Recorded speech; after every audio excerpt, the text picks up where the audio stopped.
자, 후쿠시마 원전 사고가 터졌던 1호기부터 4호기뿐만이 아니라 다른 원자로 역시도 지금 불안정한 상태가 아니냐, 이런 지적 플러스에서 유엔에서도 오염수 방류와 원전 내부의 인권 문제를 지적하고 나섰다라는 소식이 전해지지 않습니까? 자, 윤석열 정부가 후쿠시마 원전 오염수 방류 테러 행위에 대해서 계속해 일본 정부의 입장을 대변해주는 그 납득하기 어려운 일들을 벌여왔었는데, 그 기조 여전히 지금 바뀌지 않고 현재 진행 중이죠. 당장 최근에 보면은 IAEA가 지금 후쿠시마 원전 방출 설비에 대해서 특이사항이 전혀 없다, 그리고 도쿄전력에서 실시한 원전 인근 해역의 삼중수소 모니터링 결과 역시도 이거 뭐 이상치 판단 기준 미만인 것을 확인했다, 그렇게 밝힌 바가 있었는데, 또 윤석열 정부에 의하면 우리나라에서 이제 파견한 한국원자력 안전기술원 소속의 전문가라고 하는 사람도 지금 이제 그 오염수 방류 준비 상황에 대한 정보를 현지에서 공유를 받았다라는 것도 이야기를 해요. 그런데 어디까지나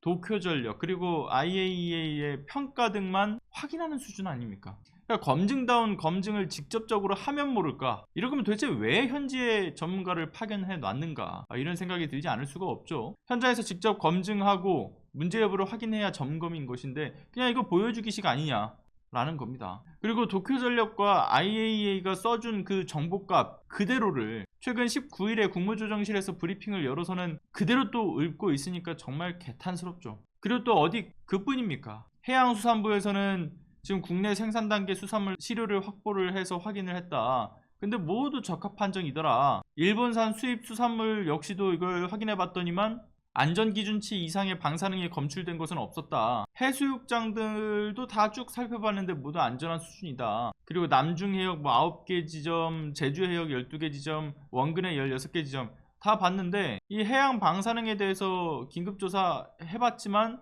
역시나 뭐 안전기준치를 넘어서진 않았다. 뭐 세슘 134는 리터당 0.059 베크렐, 거기에서 0.099 베크렐 정도, 그리고 세슘 137은 리터당 0.065 베크렐, 거기서 이제 0.085 베크렐 미만, 삼중수소는 리터당 6.4 베크렐에서 6.8 베크렐 미만으로 이제 측정이 됐기 때문에 그 WHO에서 규정한 먹는 물 기준 대비 훨씬 낮은 수치이기 때문에 안전하다, 뭐 이런 얘기를 지금 하고 있단 말이죠. 그런데 어디까지나 이들이 주장하는 안전 기준치라고 하는 것은 제가 몇 번이고도 말씀을 드렸지만 이게 과학의 어떤 기술의 발전에 따라서 최대 이 정도까지는 우리가 감내하자, 이런 수치는 있습니다. 그런데 이 수치가 인체에 미치는 영향이 무조건적으로 안전해 라고 하는 기준치는 이 세상에 존재하지 않는다라는 점이죠. 게다가 삼중수소, 이거 정말 별것 아닌 것처럼 말하는 게 전 가장 화가 나요. 지금 여전히 그러고 있는데 지금 계속 삼중수소만 외치잖아요. 그런데 삼중수소가 우리 인체에 미치는 영향과 관련해서 관련 논문 수백 개를 그린피스가 전수조사를 이미 했었고, 이에 따라서 삼중수소가 고에너지 감마선에 비해서 6배나 위험하다, 이거 확인됐잖아요. 그러니까 여러 차례 앞서 다시 말씀드렸던 것처럼 얘기를 드리는 거지만 저에너지 감마선의 경우에는 우리 몸을 딱 뚫고서 통과를 하면서 세포와 DNA를 이렇게 망가뜨린다라고 하면, 삼중수소는 저에너지 베타선이기 때문에 피부를 뚫지는 못합니다. 그런데 문제는 이게 체내를 뚫고 들어가진 못하는데 반면에 흡입을 하거나 먹었거나 그러면 똑같이 안에서도 밖으로 못 나간단 말이에요. 그래서 몸 안에 있는 세포란 세포는, 그리고 장기란 장기는, 여기에 DNA까지 포함해서 온갖 곳을 이 안에서 이 삼중수소가 핑퐁 게임 하듯이 핵분열을 일으키고 증식을 하고 해서 헤집고 다니니까 집중적인 이 체내 내부에서부터 피폭을 일으킨다라는 거죠. 그리고 또 중요한 건 뭐냐면 이게 먹이 사슬에 쭉 최상위로 갈수록 더 많아진다라는 거고요. 그러니까 뭐 지금 해양 샘물이 뭐 삼중수소 수치가 굉장히 아주 미약한 수준이기 때문에 괜찮다, 저 이거 다 헛소리라고 봅니다. 도다리, 전복 이런 거 다 오염 수조에 넣고 나서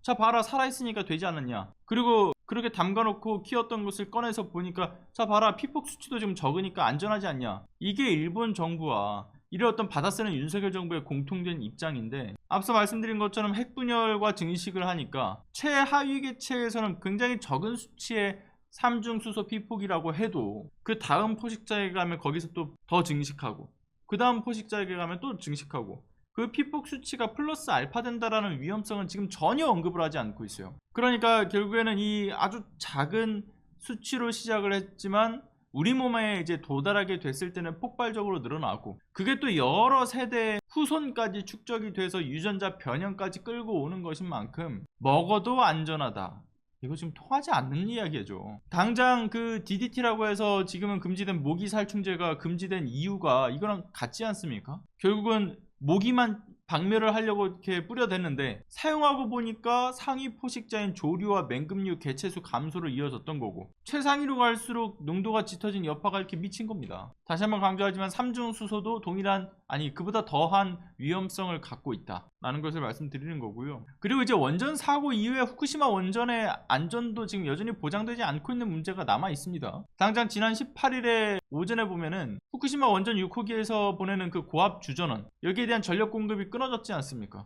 그래서 어떻게 됐어요? 사용 후 핵 연료를 냉각하기 위해서 물을 보내는 그 펌프가 정지가 됐죠.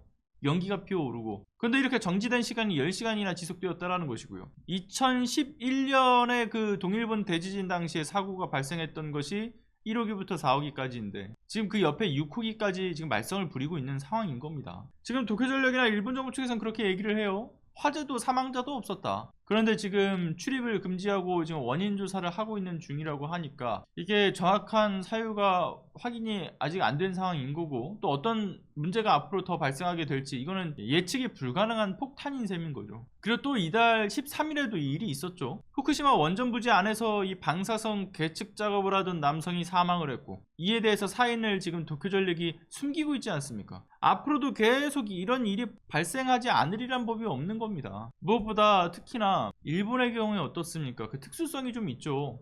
지진, 쓰나미, 화산활동 굉장히 활발한 곳이죠. 그러니까 언제 터질지 모르는 폭탄을 옆에 끼고 사는 것이 마찬가지인 만큼 다른 후쿠시마 원전뿐만 아니라 다른 원전 역시도 모두 회로 조치를 하는 것이 필연적이어야 합니다. 이게 필연적이죠. 당연히 그렇게 응당해야 합니다. 후쿠시마 원전만 해결한다고 끝날 일이 아니다라는 것을 또 말씀을 드리고 싶은 거고, 그리고 이제 또 하나는 이 후쿠시마 원전 오염수 이 문제와 더불어서 심각한 인권 문제도 지금 끊임없이 제기가 되고 있는 측면도 있죠. 유엔 인권이사회에서 지난해 8월에 보고서를 내놨던 것이 지금 뒤늦게 원문이 이번 11일날, 지난 11일날 공개가 됐는데, 후쿠시마 원전 오염수 방출에 대한 심각한 우려를 반복적으로 그 실무그룹이 청취를 해왔다라고 해요. 특별 보고관들도 우려를 표명을 했다라고 하는 것이고요. 그리고 오염수 처리와 관련된 모든 정보를 앞으로 계속해 공개해라, 이런 권고 조치도 보고서에 담겼다고 합니다. 그런데 지금 그걸 일본 정부와 도쿄전력이 하고 있습니까? 무시하고 있죠. 뿐만 아니라 후쿠시마 원전 정화와 오염 제거 작업이 5단계에 걸친 하청 구조로 이루어지고 있어요. 그러니까 이게 지금 유엔에서는 약탈적 하도급 관행이다. 그리고 이로 인해서 발생하는 질병 그리고 사망사고, 임금 미지급이라든가 또는 보복 해고의 관행이 있어 왔던 점을 지적을 하면서 이 다중 하청 구조를 해소해라, 이런 권고 사항도 보고서에 담았고요. 근데 이거 역시도 지금까지 해소되지 않았죠. 실제로 보면은 일본 정부와 도쿄전력 측에서는 이런 하도급 구조를 통해서 오염수 방출에 대한 책임을 회피를 하는데 써 먹어왔는데, 이를테면 올해 2월에 오염수 정화 장치에서 5.5톤의 그 오염수 누출 사고, 이것도 하청업체 직원의 실수였다, 이런 핑계를 대지 않았습니까? 지금 후쿠시마 원전 오염수 방류와 이 원전 위험성에 대한 관심이 갈수록 좀 줄어들고 있는 느낌인데 개인적으로 참 걱정입니다. 저도 물론 한동안 좀 관련된 소식을 계속해서 잘 전해드리진 못했지만 이게 국제법령을 넘어선 인류의 위기와 직결된 문제라는 것을 늘 생각하면서 여러분들도 함께 이 공론화하는데 늘 관심을 가져주시기를 다시 한번 부탁드리는 차원에서 좀 지속적으로 관련된 소식도 전하고자 합니다.